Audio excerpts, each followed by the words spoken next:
This book is really getting me out of my reading slump right now.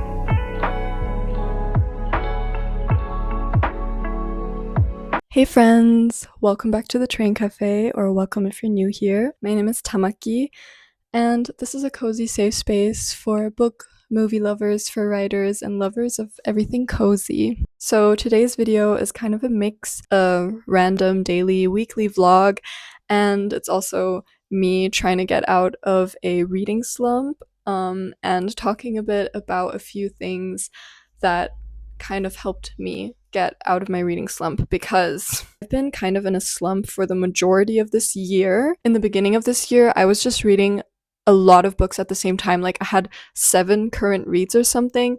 Normally I have 1 or maybe 2, and that just showed me, okay, I wasn't able to really focus on one book and nothing really caught my attention, and I had a really hard time enjoying the books that I was reading.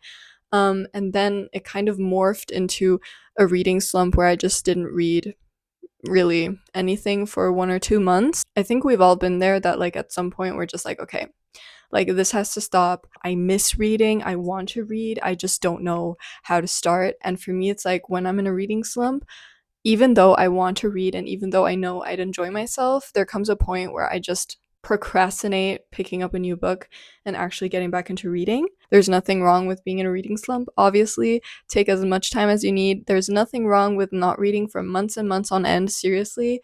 However, if you're in a reading slump and you're just kind of looking for that last bit of motivation to get out of it, then I hope this video just is cozy and fun to watch at the end of the day. So I feel like the first point with reading slumps is like, don't force yourself out of it, which is kind of what I was saying before. It's just not good to pressure yourself or feel like you're not an adequate reader or not a reader anymore because you don't read anymore.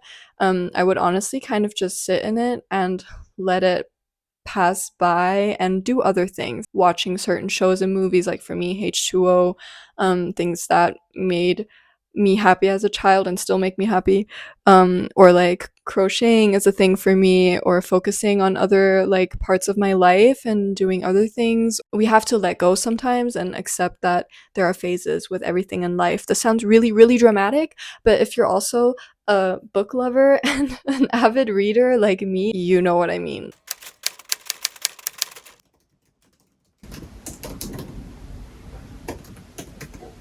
I feel like one obvious thing is kind of like consuming content around books. So like watching your favorite booktubers, that can be really fun to extend your TBR again. What's been helping me as well is kind of curating a kind of hopeful slash TBR list for the summer. And specifically, I did it for the Women in Translation month, which is in August right now. And I kind of just curated a little list for myself of books that I want to read, that are written by women that have been translated into English.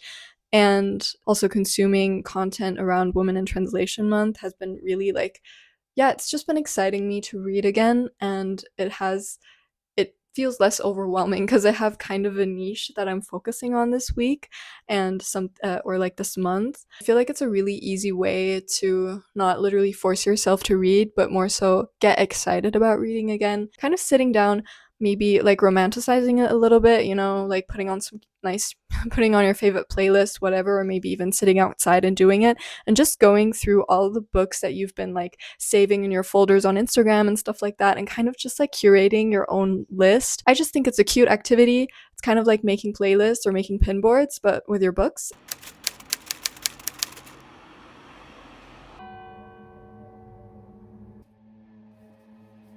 And also, what's been helping me a lot is to read manga, or maybe a graphic novel, comic, if you're into it. Even if you're not, maybe try it out. I feel like it's a good way to kind of ease back into reading, because it's just most of the time you're just breezing through comics and mangas, and I know the mangas that I love, so just picking up a manga and kind of like breezing through it has been helping me a ton. My recent read was Tomie from Junji Ito, which I had been wanting to read for ages and I just didn't get to it, and I was like, you know what, this is kind of the perfect time. If you're an anime fan in general, read a manga of an anime you love. It's always fun. Or maybe if you have a movie that you love and you know that there's a book. For me, I read Howl's Moving Castle when I was in a slump. I am finally sitting down and actually starting a physical book. I have not touched a physical book in, I think, more than 2 weeks, maybe even 3. I'm gonna start reading Howl's Moving Castle by Diana Wynne Jones. I feel like sometimes with reading slumps,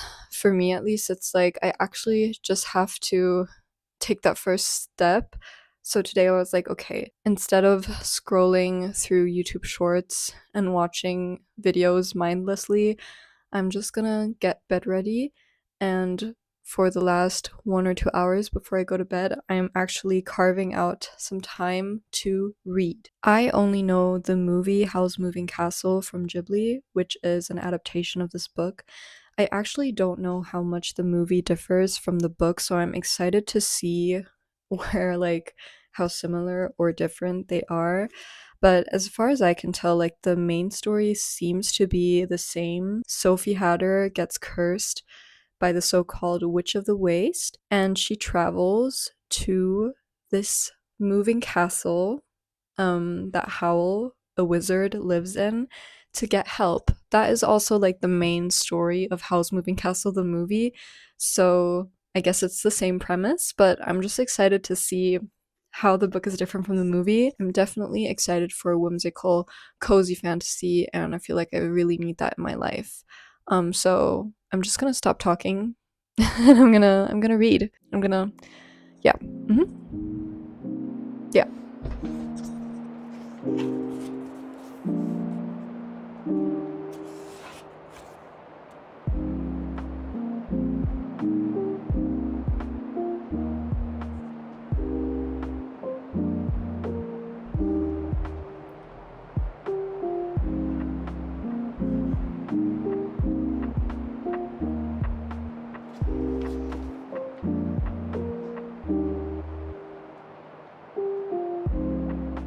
It's a few days later, actually.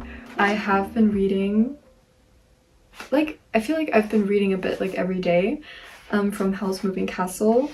I'm now on page 160 from 300 pages, I think. Yeah. Considering that I was in a reading slump prior to this, and considering I'm not reading all the time, I feel like I've made a lot of progress with this book in quite a short time span. So I'm very happy about it because this book is really getting me out of my reading slump right now. I'm having so much fun comparing the book to the movie. And I've heard a lot of people say like it's so different from the movie, it's completely different, and while I understand what they mean, I feel like this book is actually just giving me a deeper understanding, like, for the world and for like the backstory of every character. I feel like there's just a lot of things that the movie, in my opinion, kind of just didn't really answer. I feel like this book is like giving me a lot of answers that I had been seeking for years. So I'm just really enjoying it a lot. I feel like a really good tip is to either reread something that you know you love or read something that feels familiar to you, like either a genre that you love anyways, or something in the same universe that you like. Or for me, it's like, I know I love the movie, so I knew I'd love the book too, kind of something like that. I feel like it helps because that way I was able to dive into the story so much quicker and dive into the world so much quicker without having to commit to a completely new story. I was like, I know the characters, so it's new enough to keep me, like, from getting bored, but at the same time I feel very comfortable in this world and with the characters. So I feel like that's a good tip.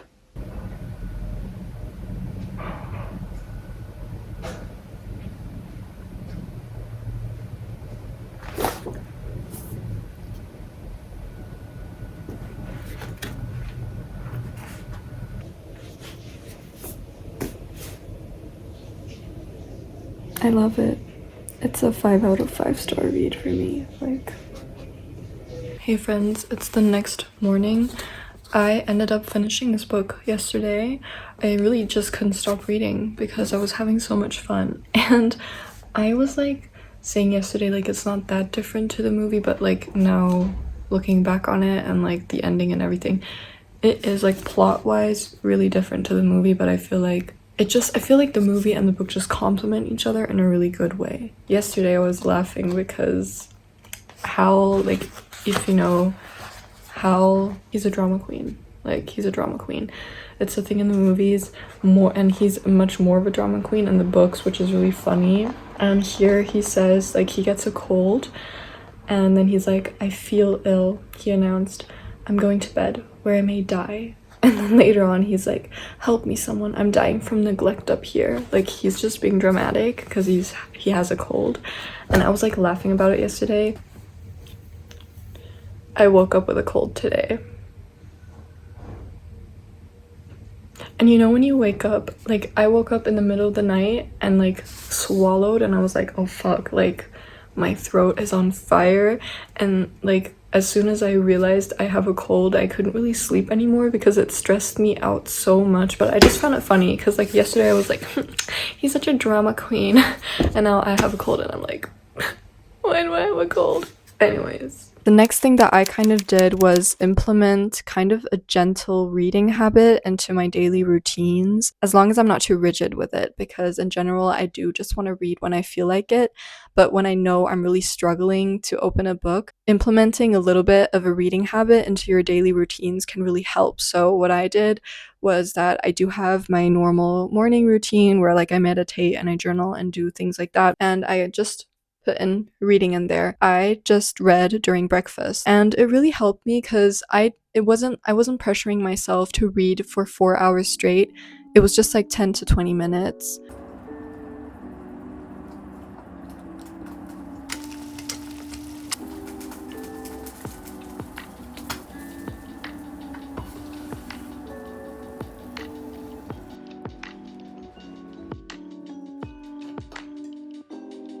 Good morning, guys. It's a random Tuesday. What I did today was start an audiobook that I'd actually like borrowed almost 2 weeks ago, which means I only have 3 days to finish it before I have to give it back to Libby, so to my online library. But anyways, I'm reading Breath. It's a nonfiction book all about the lost art of your breath and how much we humans nowadays actually don't really know how to breathe anymore, and how important it obviously is for our lives in general, but also for our overall health. I was kind of listening to it at the gym and on my walk home while getting ready, and I think while eating food. I'm just going to continue listening to it because I'm quite enjoying it right now. Sometimes when I'm in a reading slump, I cannot think of picking up a really, really big book. It just overwhelms me, so reading something like manga or something short or listening to an audiobook can really help because it kind of just, it feels a bit easier, and sometimes you need that when you're getting back into reading.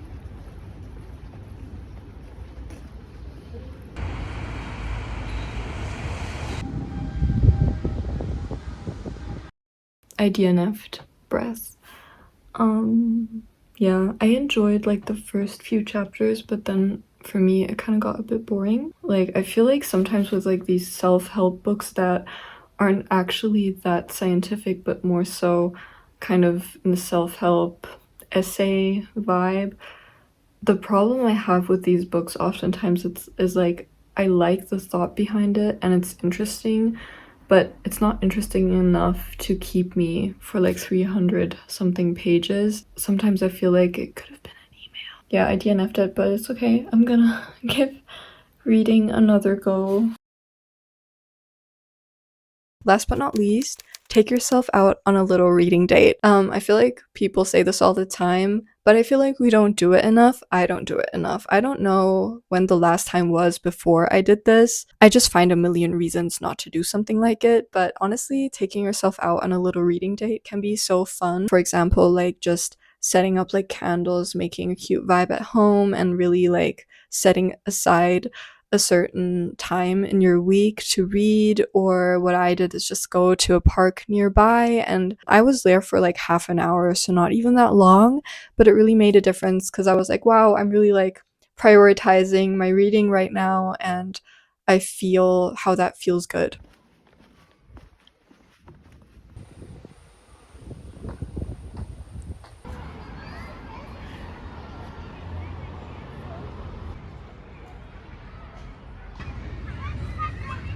Hey friends, I'm in the park right now. I decided to take myself out on a little reading date today. I don't have that much time, so I'm gonna sit here and read for maybe like 20 something minutes.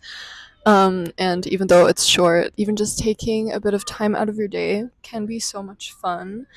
And the weather is good for the first time in literally weeks. Right now, I'm reading The Dangers of Smoking in Bed from Mariana Enriquez. It's a short story collection, and it's kind of like magical realism, a bit of horror, like kind of gothic, and the stories are set in Buenos Aires. And yeah, I've been enjoying it quite a lot actually, and I feel like reading short stories can really help as well, because that way it's not that much of a big commitment, starting a book. And this one's fairly short, and the short stories are like 7 pages, and I feel like that can also help when you're in a reading slump. So that's me, and I'm just gonna read for a bit.